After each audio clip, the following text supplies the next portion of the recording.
আয়ের মাছ আয়ের মাছ যেহেতু নরম, তাই হালকা মশলা আর চুলায় ধীরে ধীরে রান্না করলে যে স্বাদ বের হয় তা সত্যি অসাধারণ।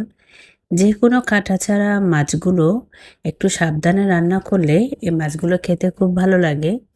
আমি বেশ কয়েকটা বড় বড় পিচের আয়ের মাছ নিলাম। সামান্য হলুদ, লবণ আর একটু মরিচের গুঁড়া দিয়ে মাছটাকে মাখিয়ে আমি এগুলো একটু ভেজে নিব। মাছটা যেহেতু নরম, তাই ফ্রাই করে রান্না করলে খেতে ভালো লাগে। আমি ফ্রাইং প্যানে কিছুটা সরিষার তেল দিলাম। আজকের রান্নাটা আমি সরিষার তেল দিয়ে করছি। মাছগুলো এপিঠ ওপিঠ আমি একটু ভেজে নামিয়ে নিব। খুব কড়া ভাজা করিনি।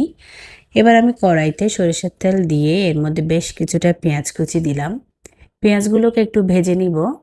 আমি ভাজার সময় লবণ দিই, এতে করে পেঁয়াজ তাড়াতাড়ি লাল হয়ে যায়।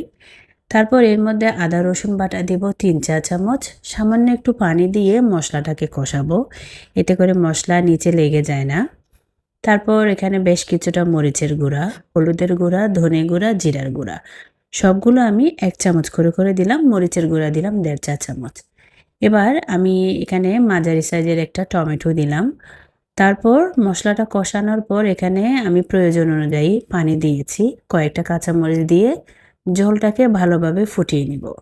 ঝোল যখন ভালোভাবে ফুটে উঠবে, তখন আমি আগে থেকে ভেজে রাখা মাছগুলো দিয়ে একটু নাড়াচাড়া করে কিছুক্ষণ ঢাকনা দিয়ে রাখবো। নামানোর আগে একটু ধনেপাতা দিয়ে দিব। আর চাইলে ভাজা জিরার গুঁড়া দেওয়া যায়, তবে আজকে আমি দিই নাই। দেখুন ভিউয়ার্স, এই রান্নাটা কতটা লোভনীয় লাগছে। এটা গরম ভাতের সাথে খেতে খুবই ভালো লাগে। আজকে তাহলে এই পর্যন্তই। পরবর্তীতে নতুন কোনো রেসিপি আপনাদের সাথে শেয়ার করব। আর হ্যাঁ, আমার ভিডিওগুলো আপনাদের কাছে কেমন লাগে সেটা অবশ্যই জানাবেন। আসসালামু আলাইকুম।